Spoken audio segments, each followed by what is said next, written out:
The reason I wanted to bring this to India is because A, it's relevant to us that most Muslims here have an origin which is Indian. In essence, obviously, our origin, when we're talking about India here, we're talking centuries ago when it was all Hind, when it was all Hindustan. It wasn't, there was nothing, no Pakistan, there was nothing like that. So it was all considered India. The work that is done at that stage, I think that it's almost too important that we address it. So, moving to Al-Hind. Phir bhi dil hai Hindustani. I think we need that playing in the background. Right, so, right. If you remember, I began in the previous lesson by going through some names of some people that had played a key role in the documentation of hadith, as they wrote them out as books. Key people. Now, amongst them, there was a particular Basri scholar. Do you remember his name?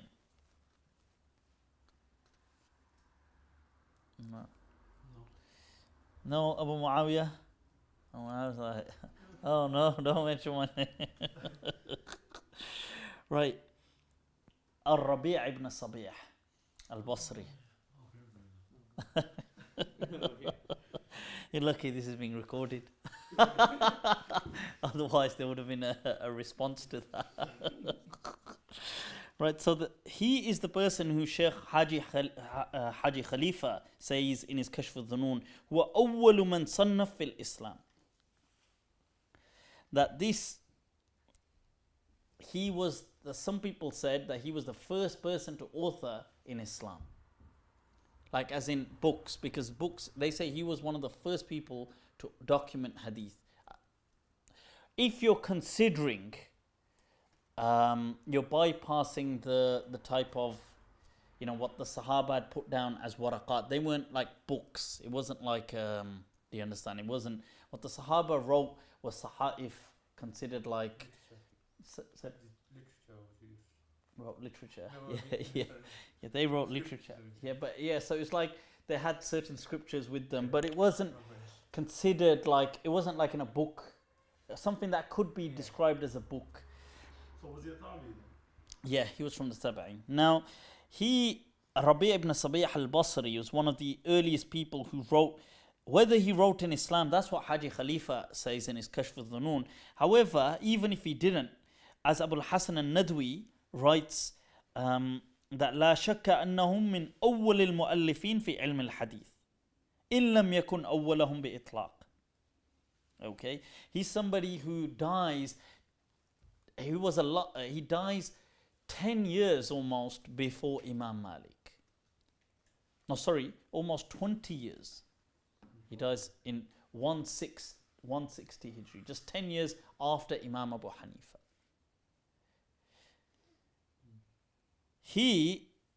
This person, one of the first authors in hadith, where does he die? In India. No. In a way, almost setting about a sign almost that he has planted the seeds of something that will emerge and blossom, not now, but maybe after 1,000 years from him, at a time when it will be most crucial. I'll take you to the words of some scholars.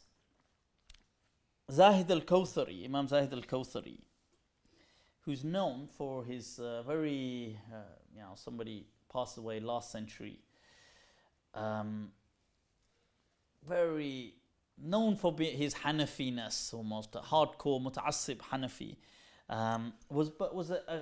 was undoubtedly a great scholar who was also committed to hadith and the revival of hadith studies. Now he writes in his Maqalat al-Kawthari, he says, وَكَانَ حَظُّ إِقْلِيمِ الْهِنْدِ مِنْ هَذَا الْمِيرَاثِ, that the fortune or the portion of the lands of India in this inheritance, in this prophetic inheritance of hadith. منذ منتصف القرن العاشر, since really the 10th century onwards. He says, هو النشاط في علوم الحديث, that their portion was the energy, the enthusiasm in the sciences of hadith.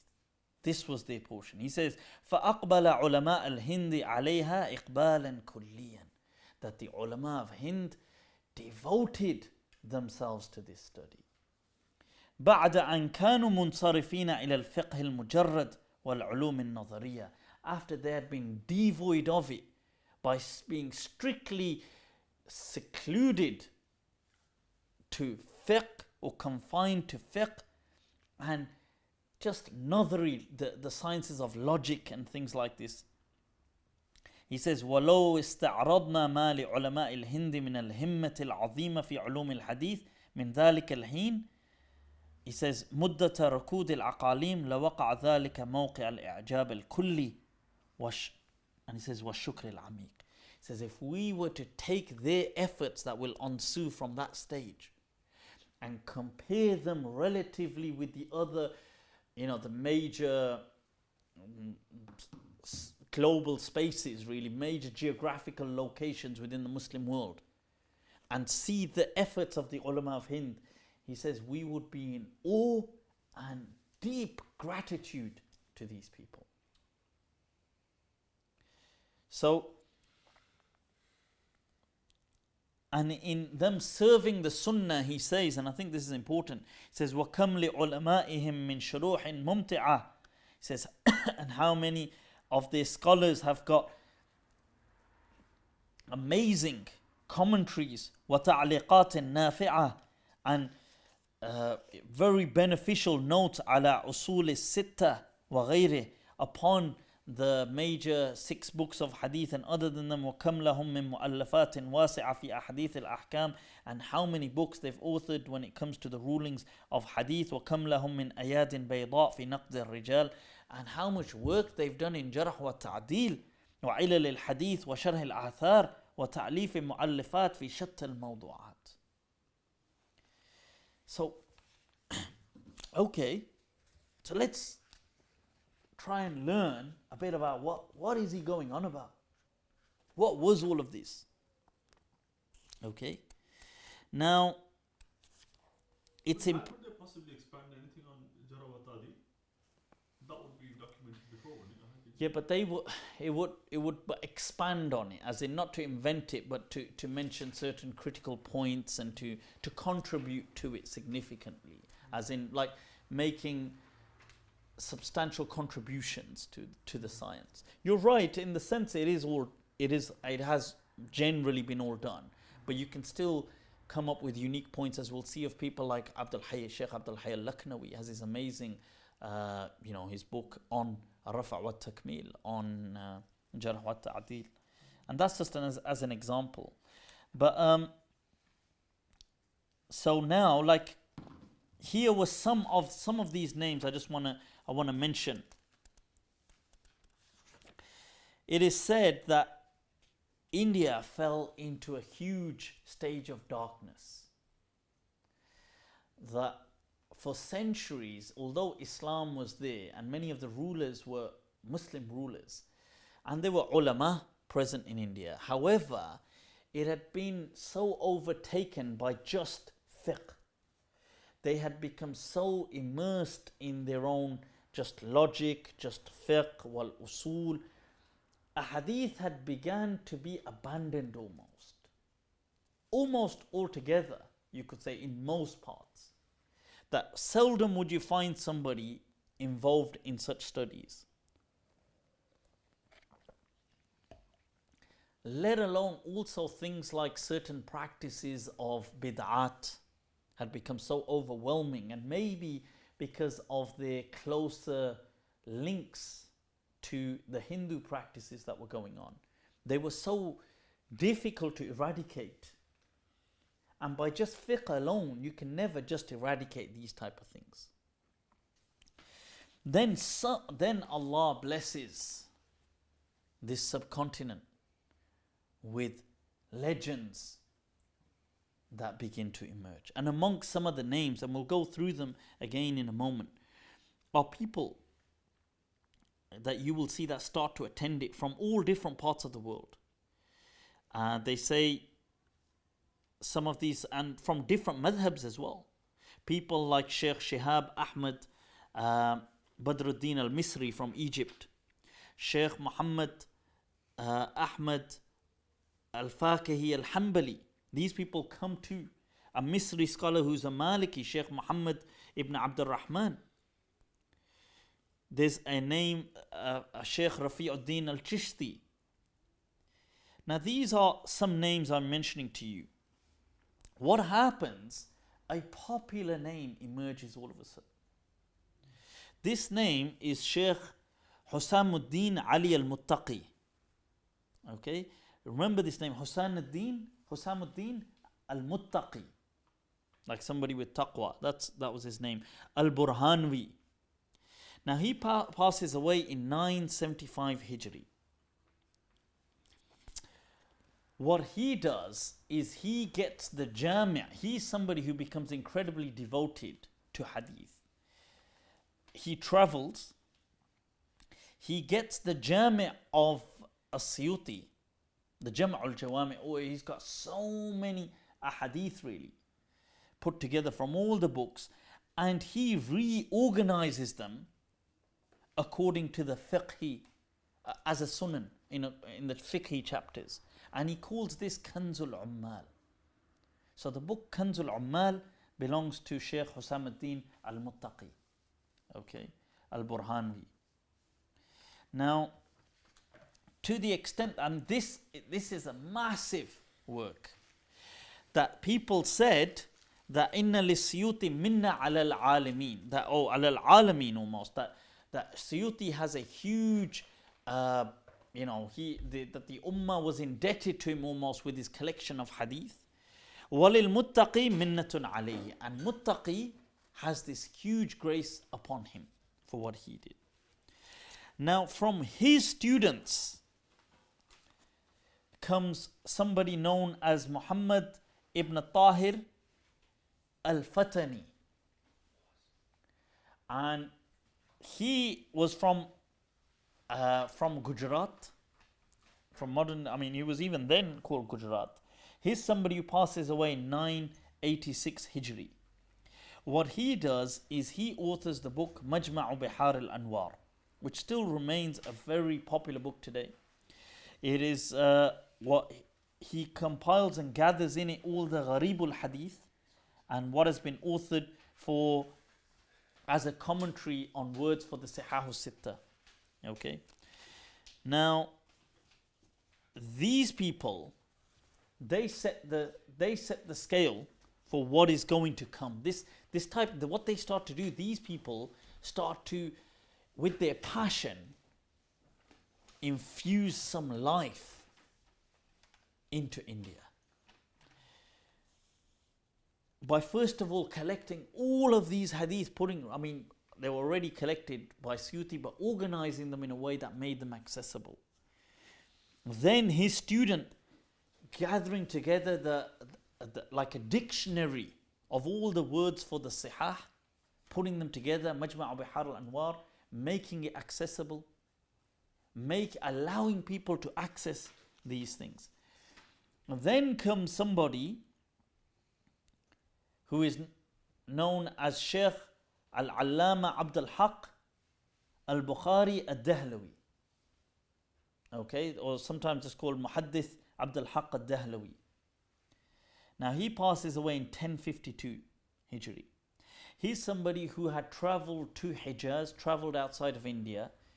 He gathers together a huge resource of hadith ilm, the depths, the ins, the outs of rijal, of mustalah al-hadith, of the actual mutun al-hadith, and he brings that knowledge back to India, where he sets up and begins to teach So he starts, and he writes commentaries as well. And he authors in Usul al-Hadith, and he starts to set up like actual classes, mandatory classes, where he is teaching his students actual Hadith text, reviving this science. Because this wasn't a practice thing. People didn't used to teach Hadith in India. It wasn't something that was done. Now, you could say almost on the later end of, or what Sheikh Muhaddith Abdul-Haq Dehlawi was doing, was setting the stage for who would become the pivotal point for India. This so far was just a muqaddimah. It was just an introduction, just setting. It was that there was these were tremors. Maybe a bit of an earthquake, you could say. What was yet to be launched was a tsunami that would redefine India till this very age, this very day that we're in. Set about a huge service to the Sunnah. And that was, any idea who that is? Shah Waliullah. Absolutely. Sheikh Ahmad ibn Abdul-Rahim ad-Dihlawi, a.k.a. Shah Waliullah Dehlawi. Shah Waliullah was a legend. Okay, he was an absolute legend when it came to Hadith.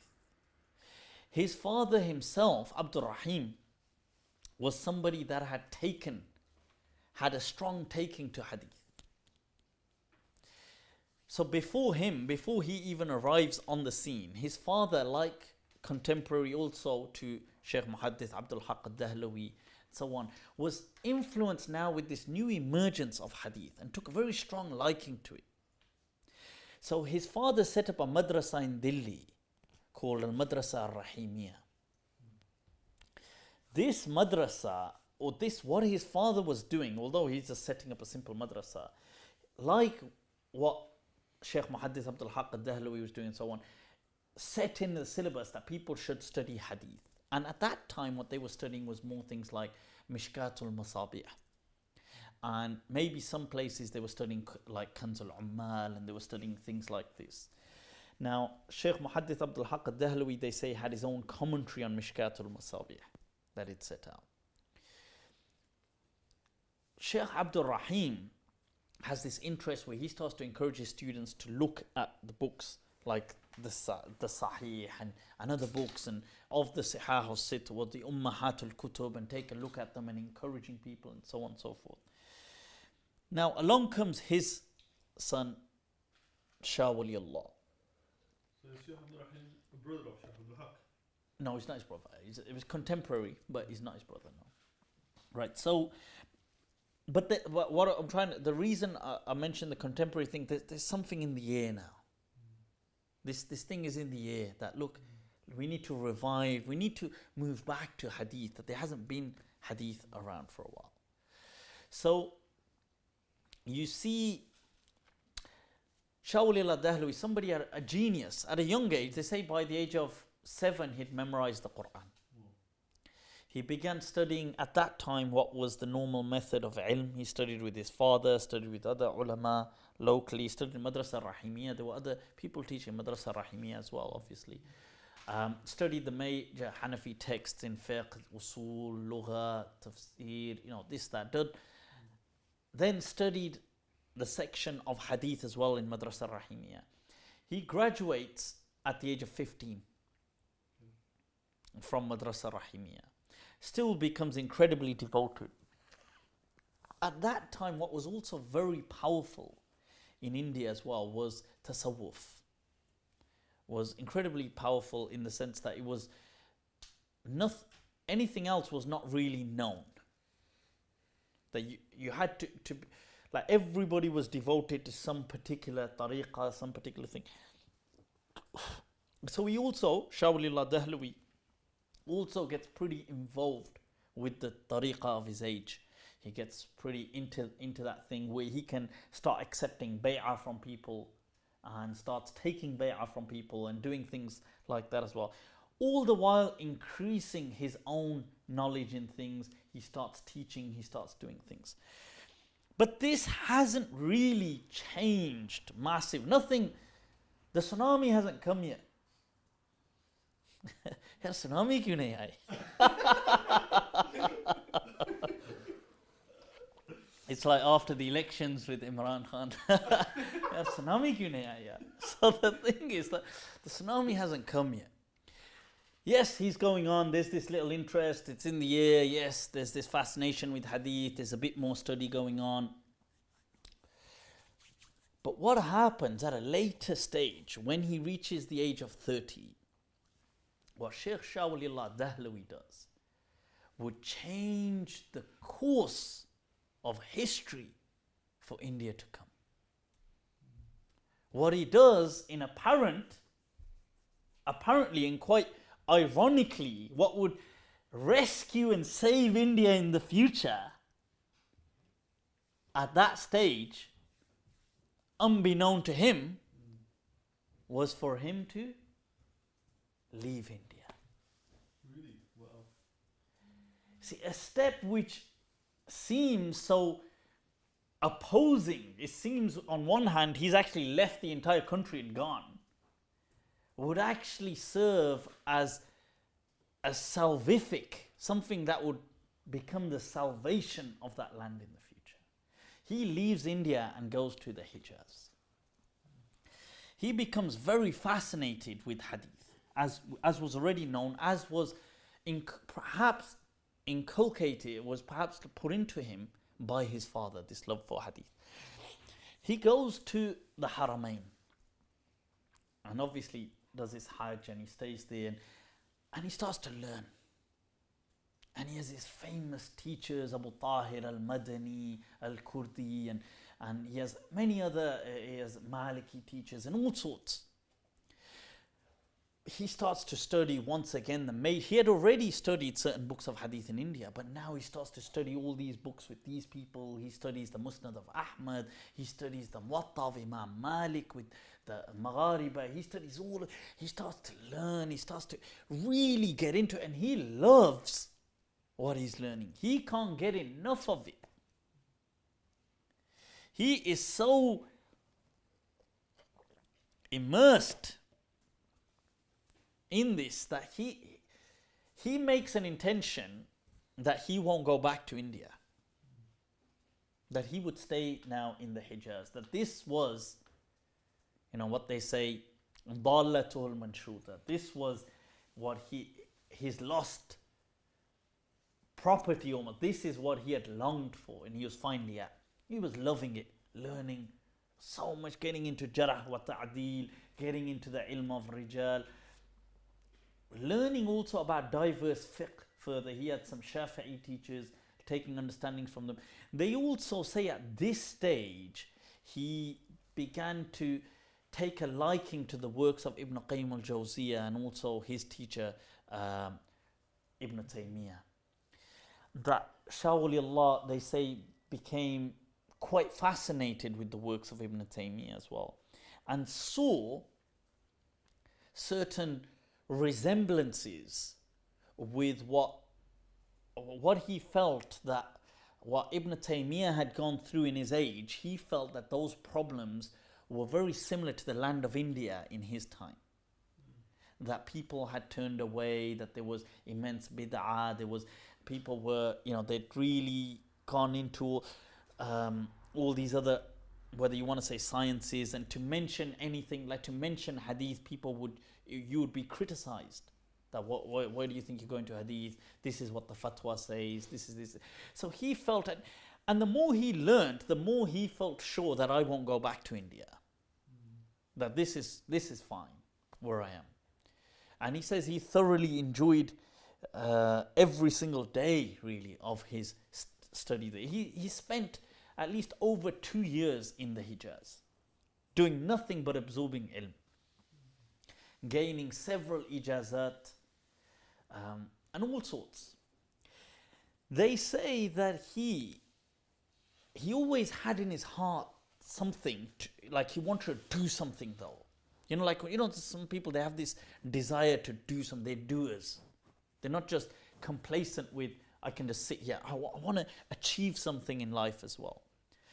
That Shah Waliullah had this about him. Now they say that he writes actually, that he had a dream. That he had a dream that the land of India becomes engulfed by kufr.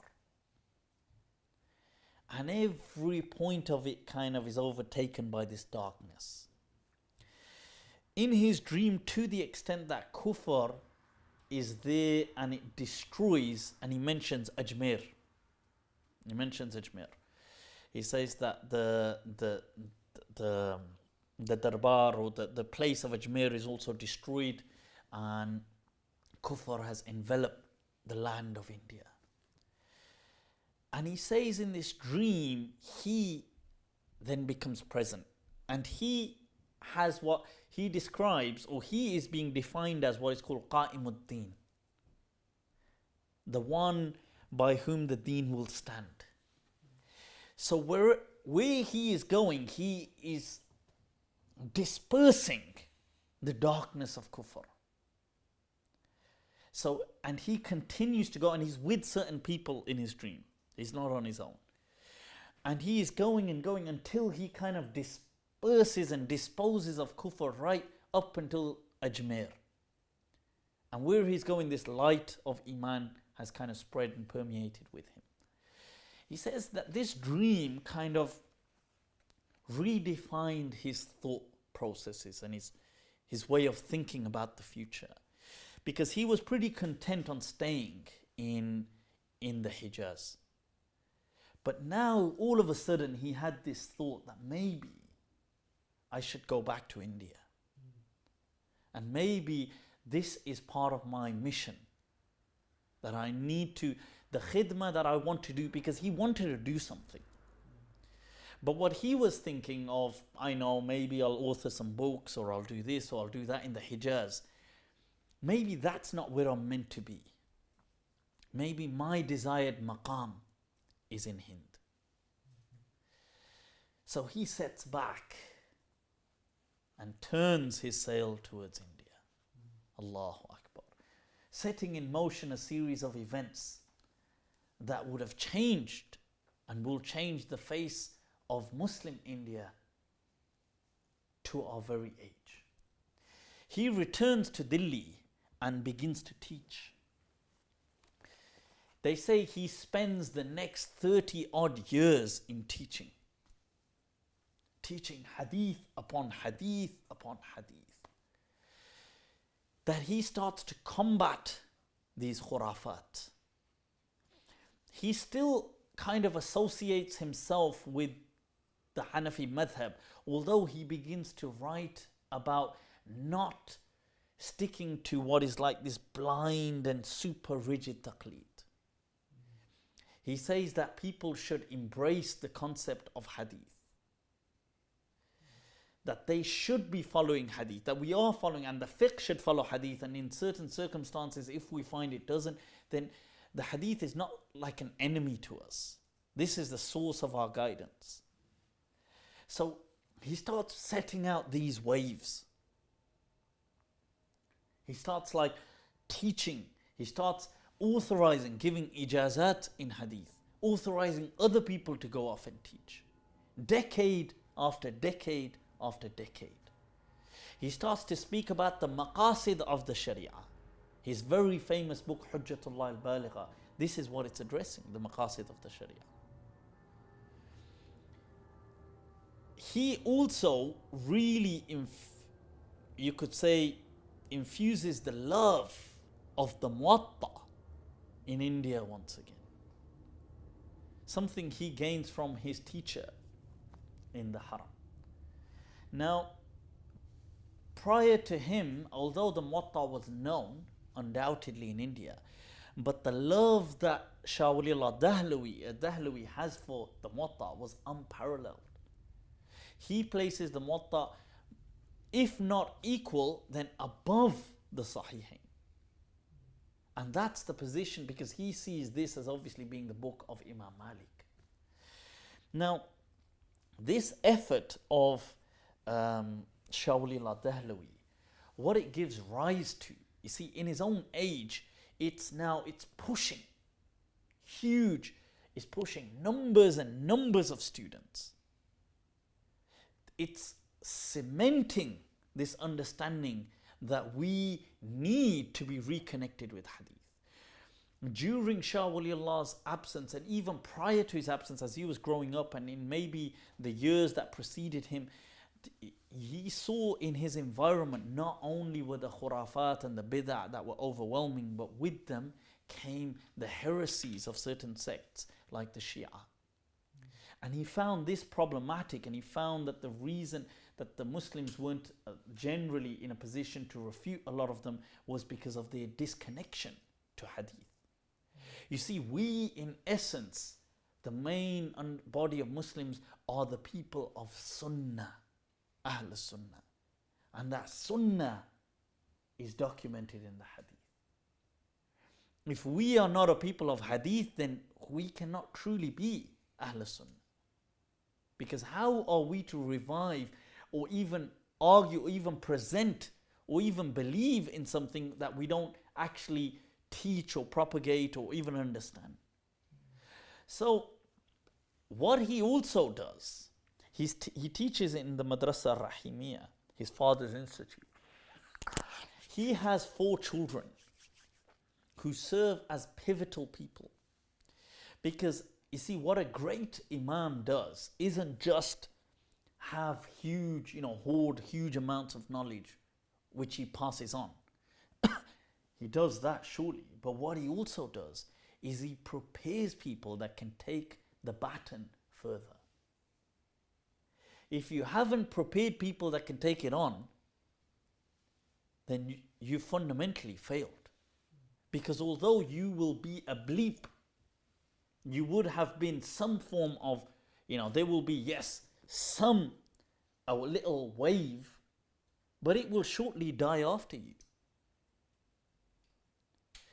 So something that, although the people before him, you had Sheikh Husam al-Fatani, you had al-Muttaqi, Sheikh Husam al-Muttaqi, you had Sheikh al-Fatani, you had these people creating certain waves, Sheikh Muhaddith Abdul-Haq Dehlawi.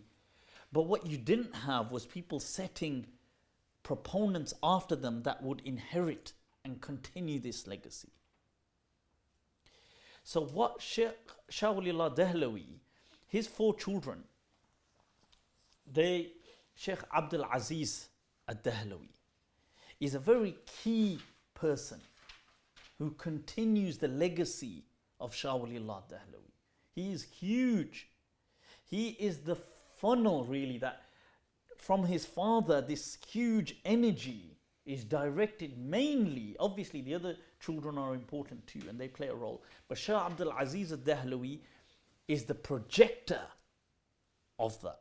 The father of Ismail Dehlawi. Yeah.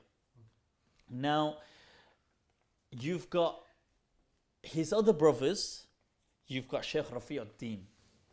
Okay. You have got Sheikh Abdul Ghani ad-Dehlawi. Abdul Ghani is also an important. They were all important, but what Shah Abdul Ghani also is a key transmitter and plays a huge role in transmitting the sciences. His 4th son, there's Rabi ad-Din, there's Shah Abudlaziz. I've forgotten I think it may have been something like Rukn ad-Din, but his 4th one, Abdul Ghani, is the important one. The key of his children, the key players or the key role that is kind of given to and led by is by Shah Abudlaziz. Shah Abudlaziz, after his father, takes his role in Madrasa al-Rahimiyya. The people that Shah Abdul-Aziz produces become legends. Legends. And obviously Shah Abdul-Aziz couldn't have just come from thin air. He's standing on the shoulders of his father, Shah Waliullah Dehlawi. The people he produces, Shah Abdul-Aziz, and he teaches for decades, the people he produces are the likes like his other nephew, Shah Muhammad Ishaq, who eventually takes over after him. But he produces the likes of Mia, what they call Mia Nazir Hussain, Sheikh Nazir Hussain, known as Sheikh al-Kul fil Kul, who becomes one of the key proponents of the Ahl Hadith movement. He produces, who also from his students, people like Sheikh Shamsul Haq al-Azimabadi from Azimabad, which is modern day Patna, by the way, in India, used to be known as Azimabad back then, who is also a key student of Sheikh Nazir Hussain, but he also studies with him. You see, what he's setting in motion are not just, these people are not just, oh, this is just a scholar in hadith. These people in themselves become powerhouses. Shah Abdul-Aziz also teaches Sheikh Awlad al-Qanuji, who is the father of Nawab Sadiq Hasan Khan. Sheikh Nazir Hussain, or who is known as, they used to call him Mia Saab back then as well. This Mia Saab, by the way, was a laqab that was given, usually they would call at that time the household of Shah Waliullah Dehlawi. They would call them, Mia Saab, and or Shah Saab at that time. They start to call Sheikh Nazir Hussain that as well, just because he was so tight with Sheikh Shah Abdul-Aziz Dehlawi.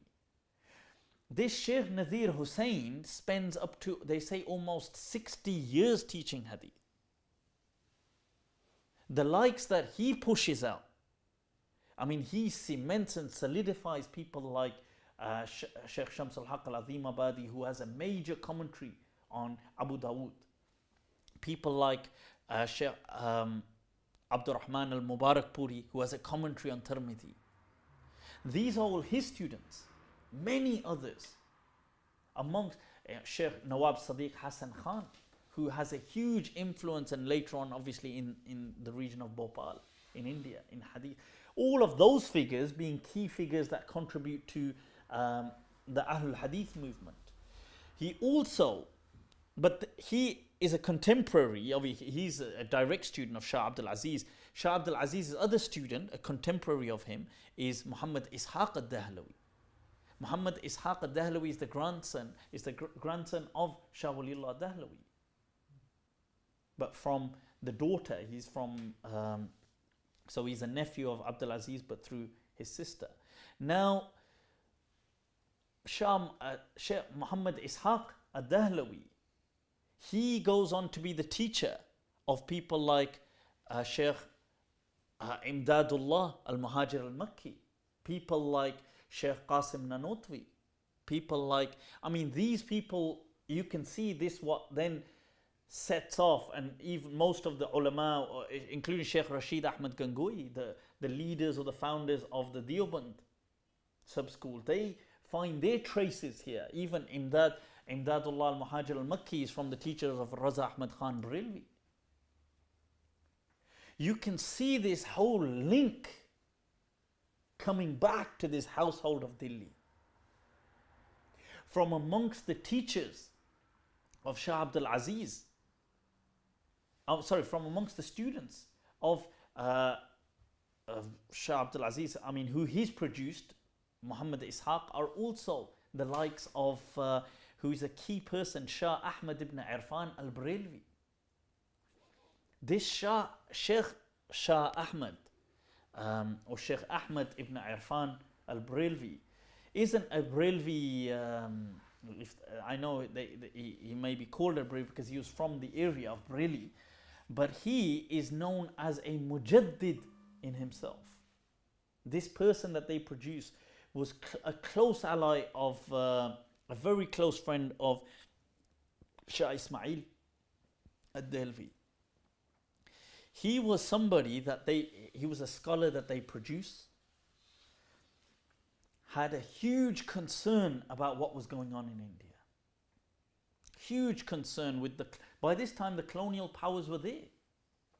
Obviously in Shah Waliullah Dehlawi's time they weren't. Shah Waliullah Dehlawi, they arrived during his time, but they don't arrive with such power. Shah Waliullah Dehlawi himself was born within the last few remaining years of Aurangzeb's rulership. So when Aurangzeb passes away in the mid 1700s, he was, they say, about 4 years old. So although it was the decline of the Mughal Empire, but the colonial powers hadn't gained this type of vicious strength that they would in the years to come. But by the time of Shah Abdul-Aziz, it becomes huge. I mean, they've become huge. The colonial powers, the English at that time had really taken over and really set ground. This is why the concerns of people had become massively kind of weightsome, really, that they were so bearing on the people, that thinking that what's going on, that now all of a sudden they couldn't do a certain, so many Islamic things were banned and barred, and they couldn't teach and they couldn't do this. Things had become so dangerous for years. Nobody had ever, for years, nobody had performed Hajj.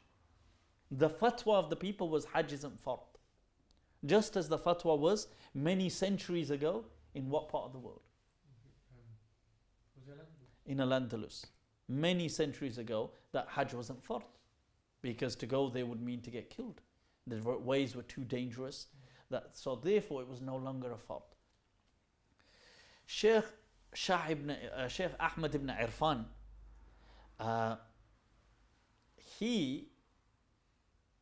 he had this concern in him that we need to do something.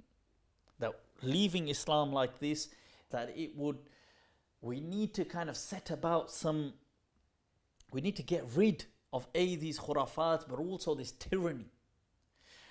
Now his teacher, Abdul-Aziz Dehlawi, and also Muhammad Ishaq had kind of set in him this love for the Sunnah and to revive it in its purest form.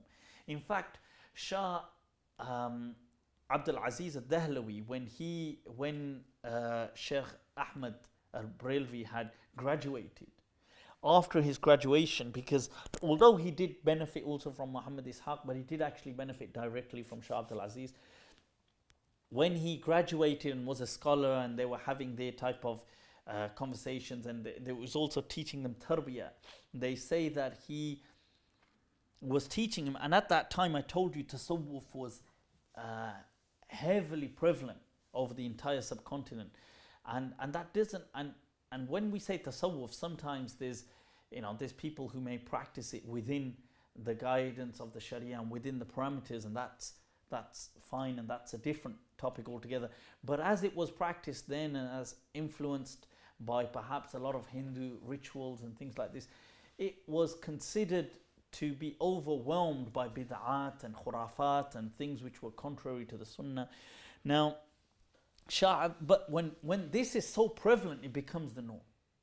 So here's Shah Abdul-Aziz teaching Sheikh Ahmad, and he teaches him this thing. They're going over this concept of tasawwur al-Sheikh, that when you're doing dhikr, you should do, there's this thing of to facilitate dhikr, you can do tasawwur al-Sheikh.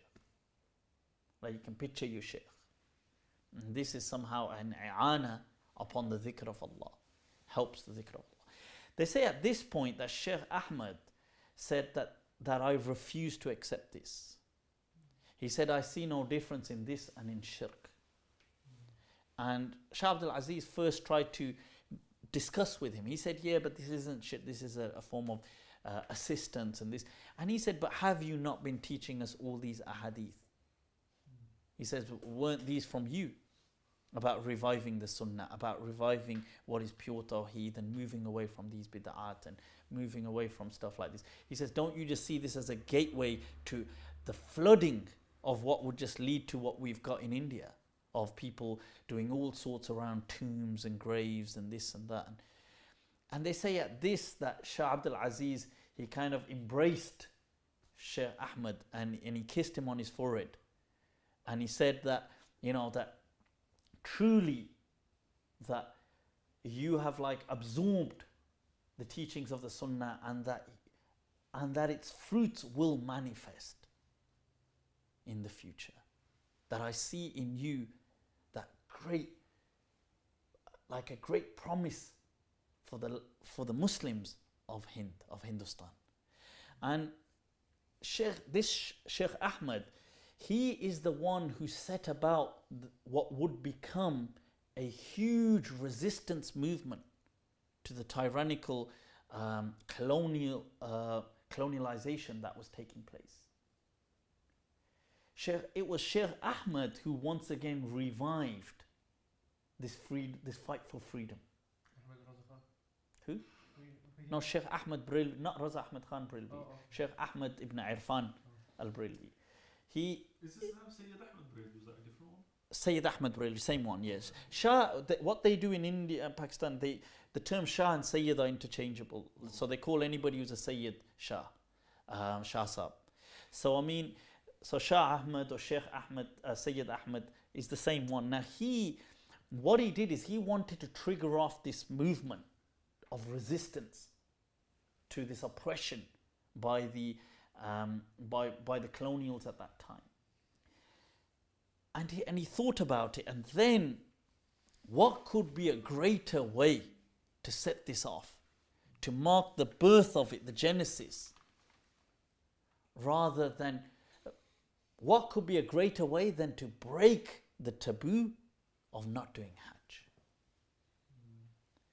They say that he announced that this fatwa does not stand, that Hajj is not an obligation, that Hajj is an obligation upon the Muslims of Hindustan. They say he wrote far and wide to the people within India, that he announced and taught that we will, not only is it an obligation, that I will lead this obligation, that come and join me. And he sent his writings and his message as far as it could go within Hindustan. To the extent, Allahu Akbar, that he said that any that comes to us to fulfill this obligation and doesn't have the means, he says, I will take it upon myself to provide his means. Allahu Akbar. Ulaika abai faji'ni bimithli. إذا جمعتنا يا جرير المجامع. These were the legends of Hindustan. That he says that anybody who you don't have the means, if you're saying finances are a problem, I will finance your Hajj for you. What more do you ask for now? And they say he set off with him his close companions, and they started off, and at first hundreds joined them. And they continued to move through India. They were going south and they were going to Calcutta, and from Calcutta they would catch the boat across. Now, every place they stopped at, they would set up camp. They would stay at the villages, at the cities, at the towns, or whether there were cities. They would spend a short while, they would teach people. They would create students where they went. Spread this teaching of we need to return to the Sunnah. We need to teach the books of Sunnah. They would actually teach the books of Hadith where they were. They would correct the type of bid'at that were taking place, the khurafat that had spread, the absence of reliance or the void when it came to tawakkul upon Allah. They would once again fill that void with yaqeen, cement people's aqidah. When they reached Calcutta, they say there were over 7,500 people that were with him going to Hajj. And he came back successfully. And from there he announced his harakah, his movement for resistance against what was the barbaric colonial powers at the time. This movement where he says we would revive jihad within the land of Hindustan to free us from what was these oppressive foreign powers. And when he comes back to India, his movement has such an impact. He becomes so, with him was Shah Muhammad Ismail ad-Dehlawi, obviously the grandson, the son of Abdul-Aziz and the grandson of Shah Waliullah Dehlawi. They set about, they write to people, they gain they gain a sense of authority, a sense of presence. Their movement starts to expand. At the time, the British were ruling significant parts of India, and the central places within parts of Kashmir and parts of Punjab heavily were ruled by Raja Ranjit Singh, who, his history kind of shows that he was ruthless towards the Muslims. And they say that Sayyid Ahmad or Sheikh Ahmad ibn Irfan, he took it upon himself to kind of liberate some of these lands. And initially, when he couldn't get the support he wanted in places like Calcutta and other places, they say he went to what was at that point what would fall today as the northwest frontier of Pakistan, that what they call generally like the Alaqa Ghair or Pakhtunkhwa today in Pakistan. That region at that time wasn't conquered by the British, and it was a land that fell between Afghanistan and Hindustan. And he'd heard good things about the people, so he went there with Shah Ismail. Shah Muhammad Ismail, what he does is he accompanies Sheikh Ahmad or Sayyid Ahmad, and they go with a huge following. This movement, some people had questioned how successful was this movement. They go and set up in the northwest frontier, and there's a kind of there was a certain you could say certain battles or certain type of they run in with Raja Ranjit Singh's forces. To any people who had casted doubt on the to the efficacy, how effective was Sheikh Ahmad, he was that effective that within a short while, Raja Ranjit Singh himself offers a truce to Sheikh Ahmad. Now, you wouldn't just be offering a truce if somebody was meaningless to you. He himself, not just a truce, he says, I will give you a certain amount of land that falls by Balochistan and these parts, and you can rule whatever you want there. You can have that. But just call it quits. He actually sends a waft, a delegation to Sheikh Ahmad. Amongst them, several people. He has in it his famous his own son as well. I forgot his son's name. He has somebody called Sher Singh in there. He has another. There's a famous person he sends as well, one of his wazirs, who actually converts to Islam because he's so impressed with the belief and the conviction that Sheikh Ahmad has, that he finds it so wow. Maybe because they go there to discuss and they say, look, we'll give you this and we'll give you a certain amount. Okay, is it finances you want, or you want this, or you want that? And they say that he honors the delegation so so respectfully. They have a Muslim amongst them as well. They have actually a Frenchman amongst them and a British, an Englishman amongst them as well in that delegation that has come from Raja Ranjit Singh. He honors them and takes care of them, and obviously gives them food and personally sees to their needs. But yet when they ask him to quit his fight for freedom, he says that, look, I think you've misunderstood. He says that we're not here for money, or we're not here risking this for that. He says that this is about serving Allah. That removing tyranny, removing oppression. That this is our belief. He says, otherwise we don't have a problem. You know, we're not here like, I don't have a problem with you, and I'm personally serving them. That this and the way he would serve people, and this was reported about him, that Sheikh Abul Hasan al-Nadwi writes about him expansively, and he says that even that this was known about him, the way he would do khidmah of people, even when during their struggle for their fights and things like this, the way he would personally see to people, and he would make it a collective duty upon all that everybody has to do khidmah. And that initially Sheikh Abul Hasan al-Nadwi writes that some people, when they came to join his movement, found this quite shocking, that they saw themselves above this, that I'm not going to be washing somebody's clothes, or I'm not going to be doing this for people. I mean, you know, okay, I'll do my own, but why other people? But this was what he had set there, that we all serve each other.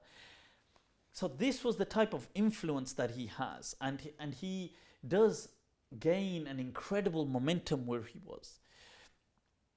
He was even, some of Raja Ranjit Singh had an attempt to have him poisoned, which was unsuccessful.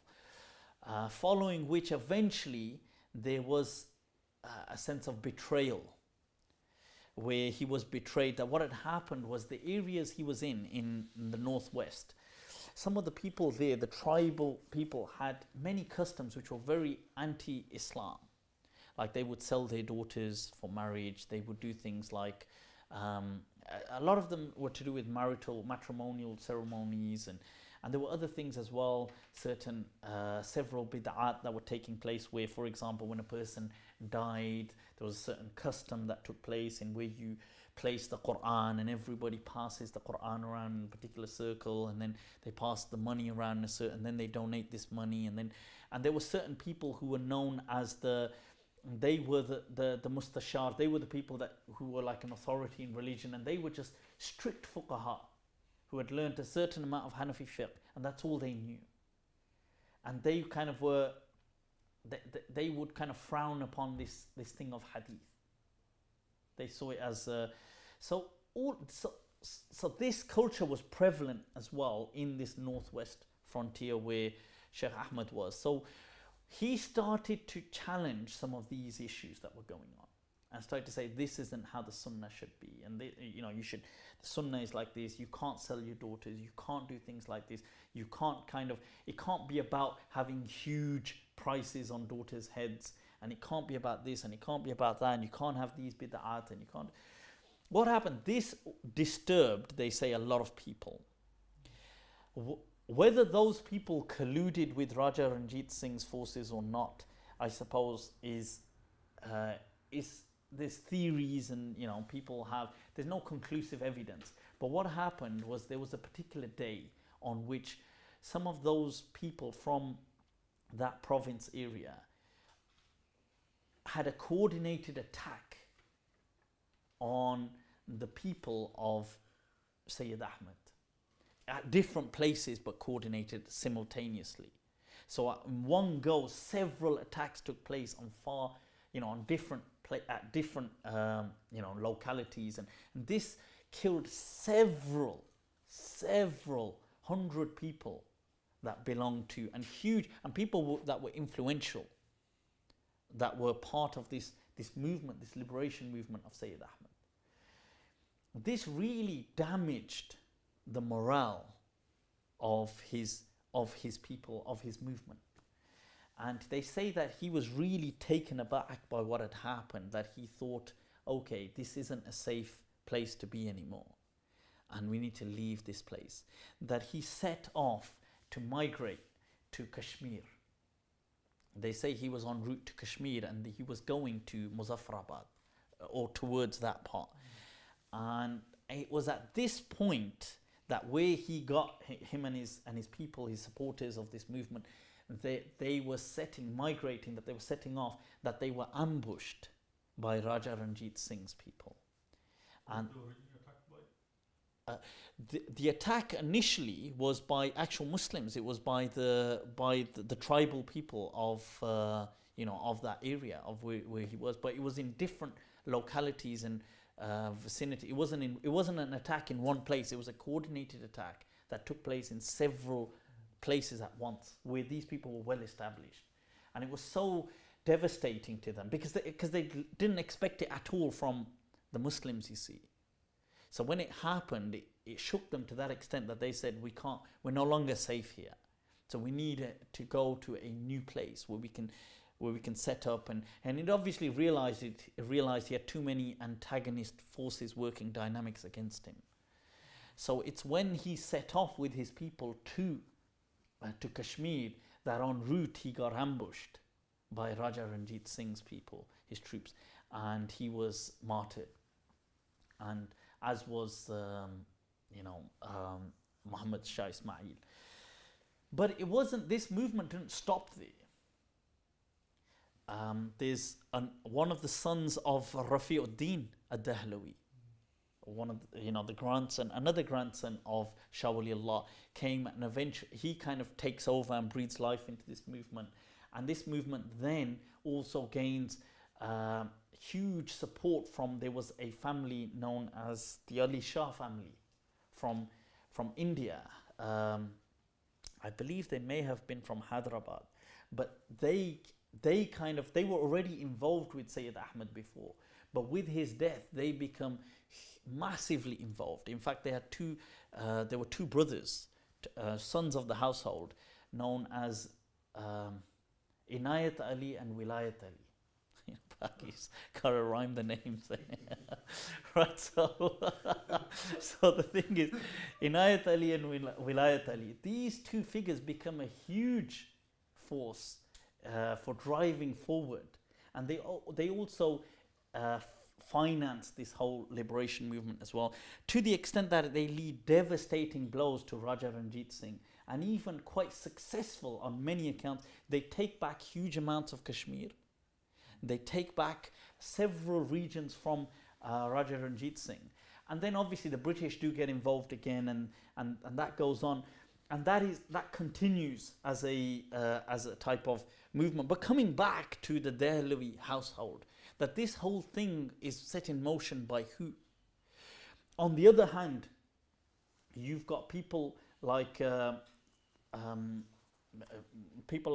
Ishaq, who also teach, like I said, who end up influencing people like Qasim Nanotwi, Rashid Ahmed Gangohi, who then influenced many people like Anwar Shah Kashmiri, and whether it's going to be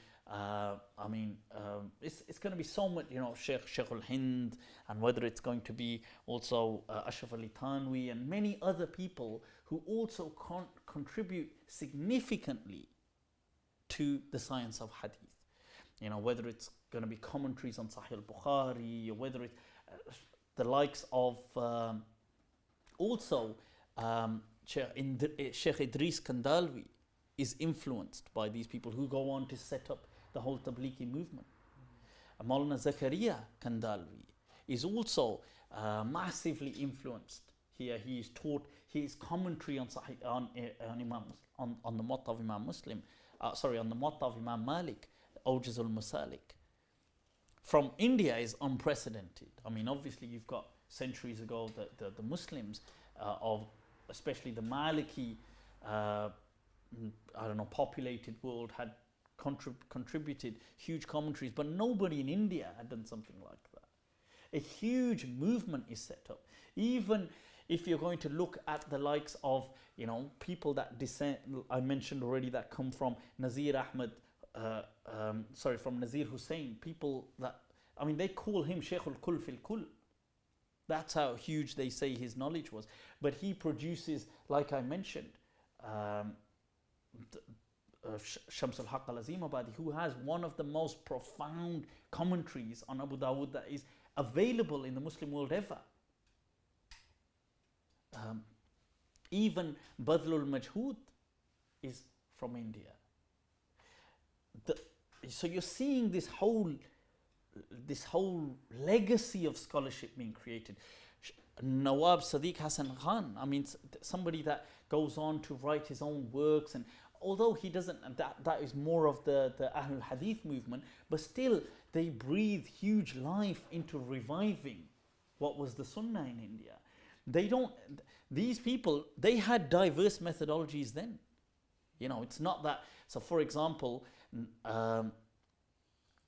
where you've got these people like Nawab Sadiq Hasan Khan, and let's say if you've got at the time other people like Muhammad Ishaq, his students, let's say from Qasim Nanotwi or other people, it wasn't that these people saw eye to eye on everything, but it wasn't that they now had some type of hatred towards each other. You know, he produced Imdadullah al-Muhajir al-Makki, who is the teacher of Raza Ahmad Khan Barelwi. You're seeing that these people, it's not necessary, many of them, including the Ahl Hadith, were heavily still immersed in elements of tasawwuf that other fuqaha or ulama amongst them may have rejected. But they personally didn't. So it's interesting. It's not, you see, this movement wasn't what later people kind of label this as some type of a Wahhabi movement and some type of a movement of people against the Prophet. These were diverse people. What the movement was, it was a movement of Sunnah and reviving Hadith and Sunnah. Led by diverse people, some who stuck to a madhab, some who didn't stick to a madhab, some who were hardcore, very trenched in the Hanafi. I mean, I would say many of the ulama, like, you know, that Sheikh al-Hind, or you're going to say Anwar Shah Kashmiri or Ashraf Ali Tanwi, all these people were very, Qasim Nanut, entrenched in Hanafi fiqh. They go on to, you know, produce people like Yusuf bin Nuri with his Ma'arif as-Sunan and these type of. But the point is, who you would see these influential people like Muhammad Shafi, and then coming down to our own day and age, and all these madaris that are around today. All of these, every single place, people studying Dawratul Hadith, studying the books of Hadith from cover to cover. Although in many places people may not have the full spirit, but in some places they do. The source of all of this goes back to Shah Waliullah Dehlawi and the household of Delhi. All of these movements, whether it came off and whether the work that was done in fiqh, especially more important because fiqh was already there, the work that was done in hadith, the commentaries on almost every, look at that amount of commentaries that were done on Bukhari, Sahih al-Bukhari. I mean, Anwar Shah Kashmiri has a commentary on Sahih al-Bukhari, commentary on Sahih Muslim by Mufti Shafi and Mufti Taqi, commentary on Tirmidhi by Abdurrahman Mubarakpuri, commentary on Abu Dawood by Shams al-Haq al-Azimabadi, commentary on Ibn Majah, or the notes by Abul Hasan as-Sindi. The point is that these works were being the commentary on the Muwatta by Sheikh Zakaria. These are a massive contribution. We didn't even mention that from the students of really people like Nazir Ahmad Hussain, from their students, you get people who taught the likes of Abdul Hayy al-Lakhnawi. A huge, once again, and somebody that contributes massively to not only hadith but critiques. He has his commentaries, work on the Muwatta, but also to Ilm al-Rijal. He comments significantly.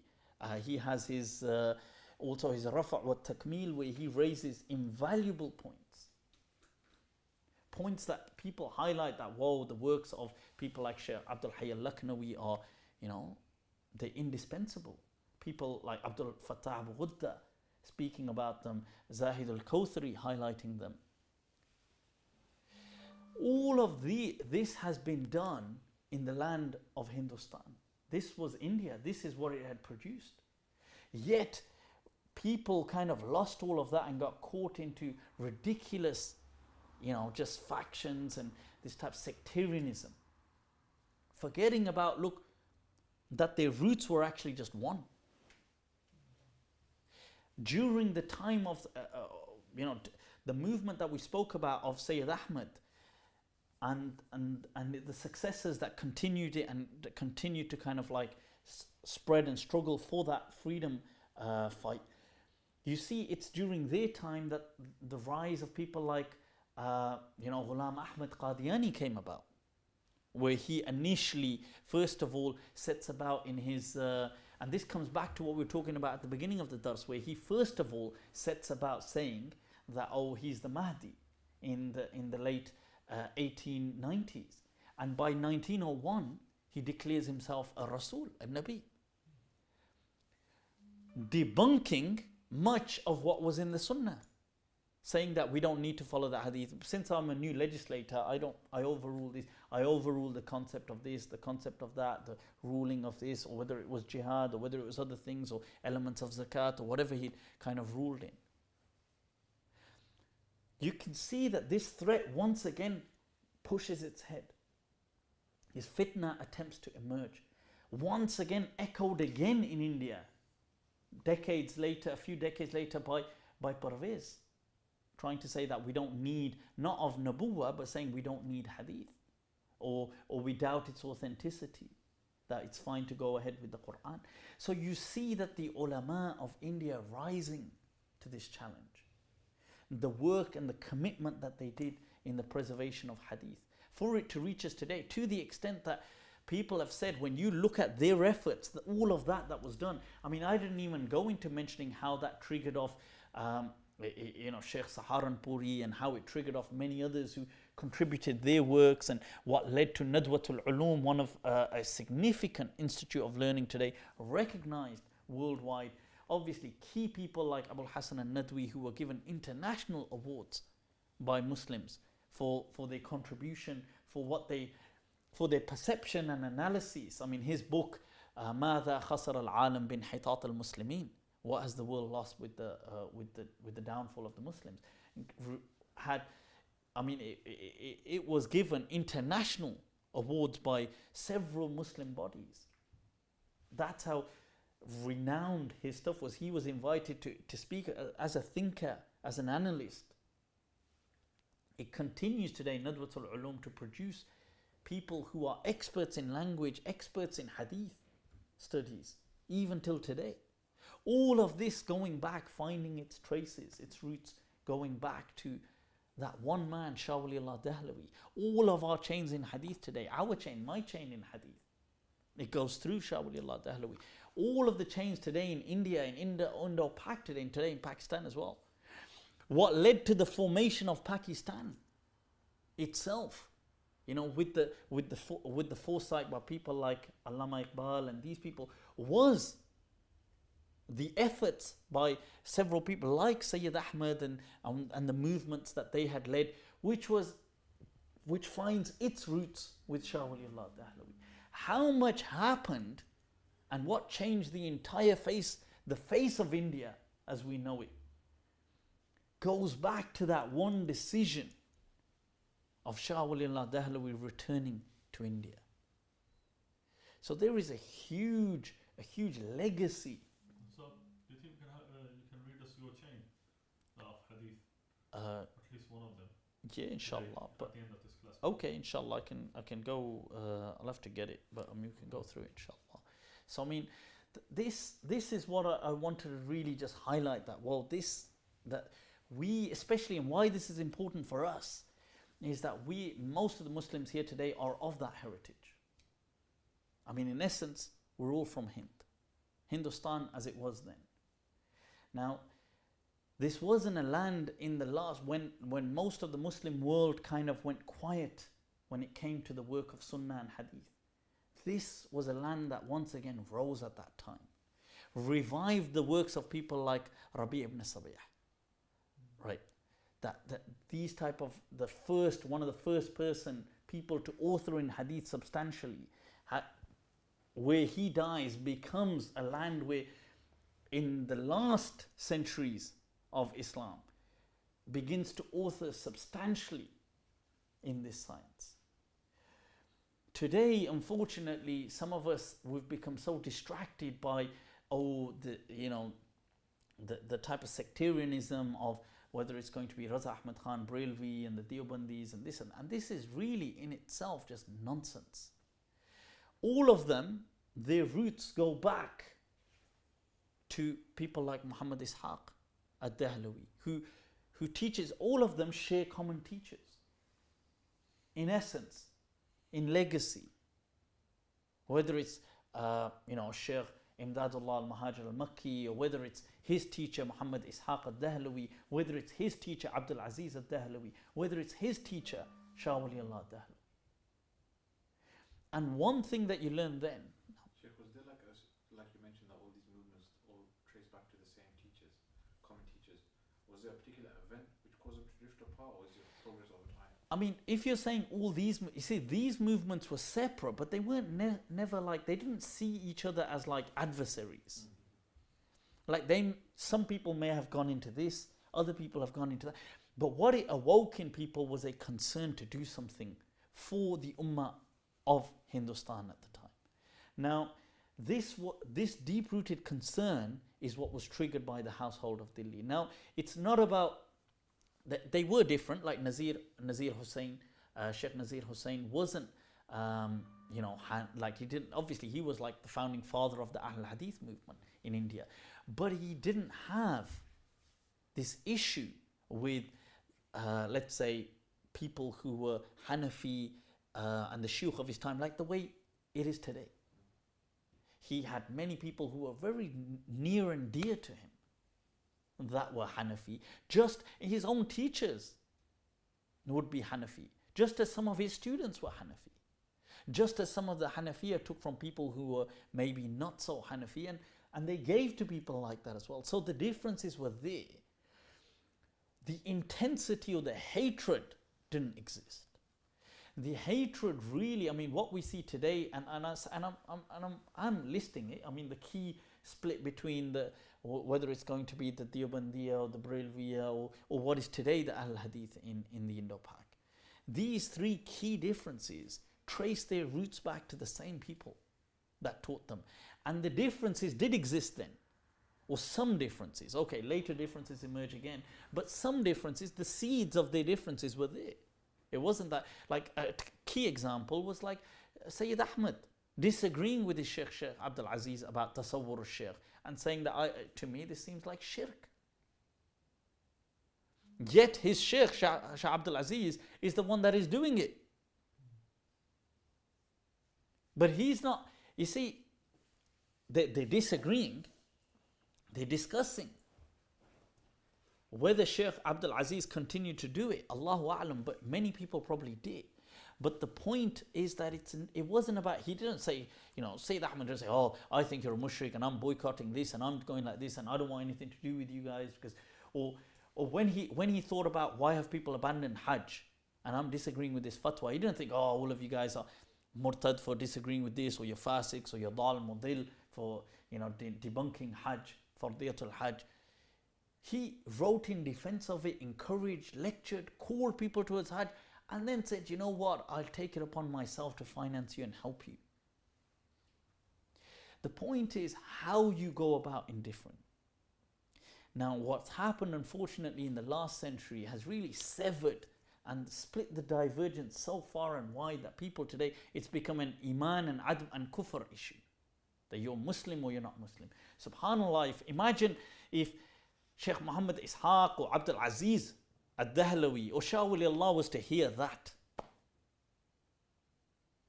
I mean, I don't think he'd be beside himself in disbelief. He wouldn't accept that. No way that they would, amongst themselves, it would become an issue of iman and kufr. So this is why I highlighted it in saying that, look, that India has produced huge efforts, and in the hope that it can be an encouragement for us to think, yeah, why don't we carry on? Why don't we take an interest in Hadith, in Sunnah today? Because really what defines Ahul Sunnah is our association with the science of Sunnah. So I mean, really that was what I wanted to really share with us today.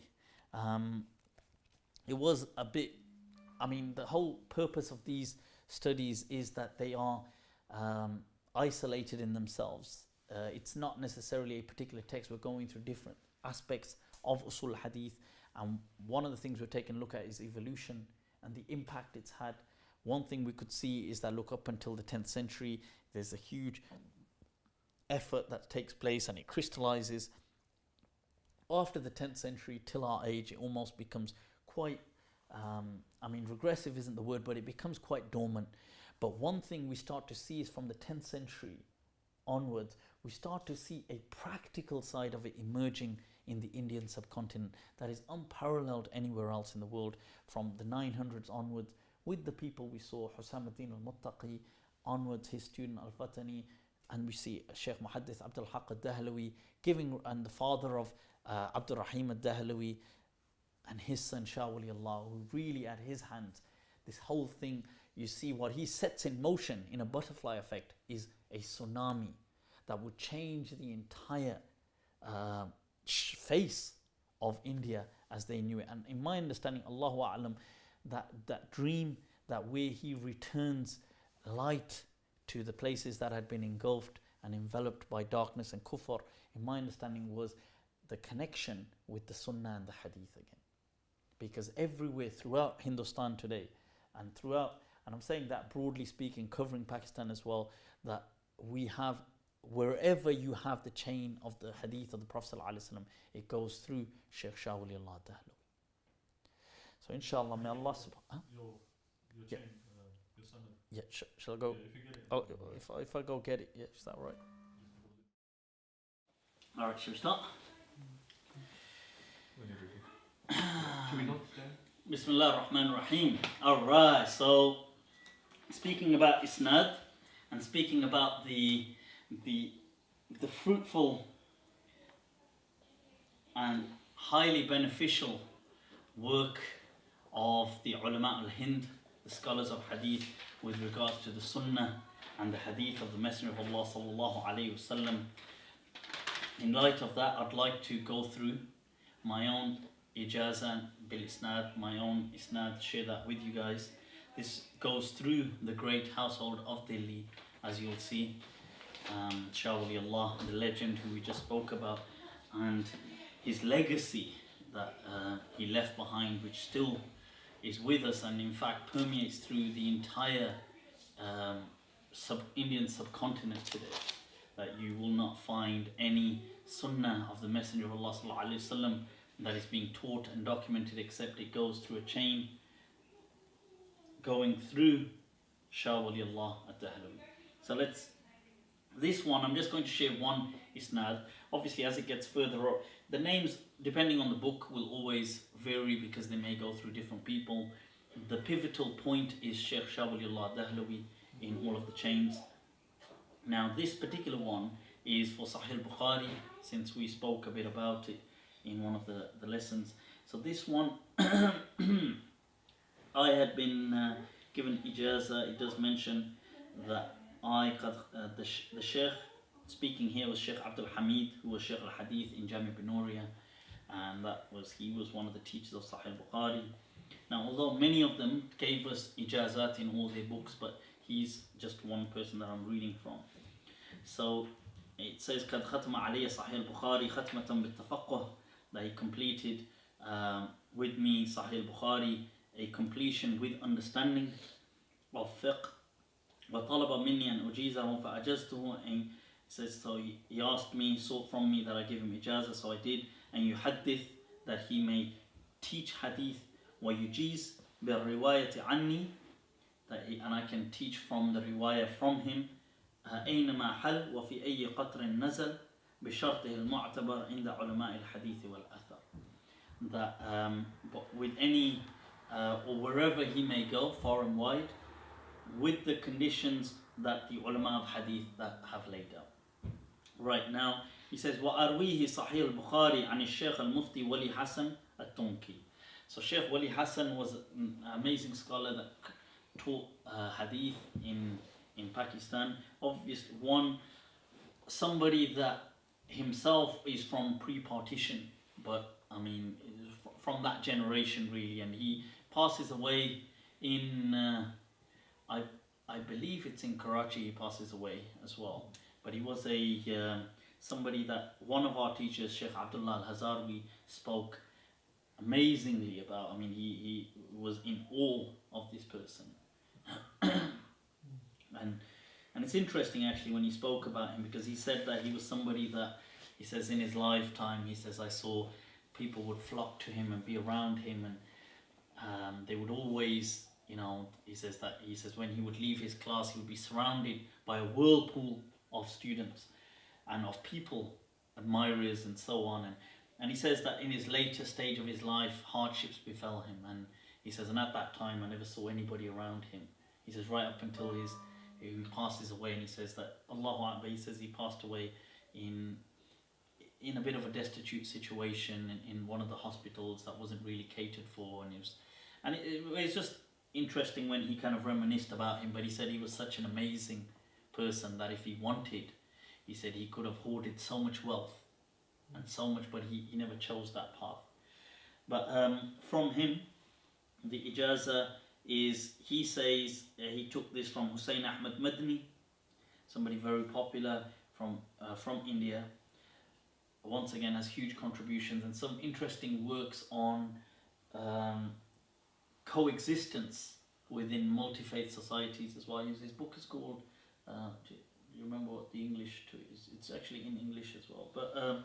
But anyway, who takes his ijaza from Sheikh al-Hind, Mahmud al-Hasan al-Diyabandi, who Sheikh al-Hind, Mahmud al-Hasan was somebody who, they used to call him Sheikh al-Arab al-Ajam, somebody who once again led a key role in the fight for freedom against the colonial powers, and was actually imprisoned as well and sent, I believe, exiled as well for a while, and then brought back or allowed to come back.